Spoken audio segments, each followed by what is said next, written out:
شوفوا ما شاء الله وصفة اقتصادية رمضانية. شوفوا معايا قالب الأرز باللحمة المفرومة والخضروات، جربوه للشهر الفضيل. وإليكم المقادير.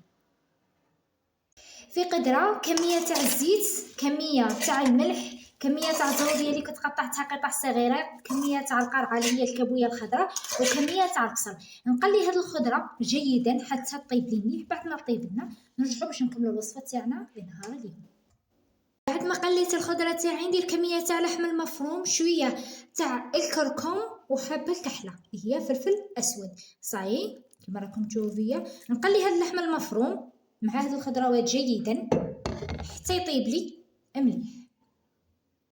هذا هو الخليط تاع اللحمه المفرومه. نستعملوا هذا المول، صاي المول اللي عندكم استعملوه. نديروا اللحم ندهنوه بالزيت صاي باش ينقلب لكم. لازم تضغطوا بهذه الطريقه. اللي عندها الجلبان تقدر تستعمل الجلبان. صاي انا درت حاجه ساهله. درك اش نديروا الروز. صاي ها هو الروز اللي كنت طيبته وتبلته، ملحته، درت له فلفل اسود. صاي نضغطو. راني درت الروز في الاخير نديرو البطاطا مقليه، يعني طبق رمضاني سريع التحضير.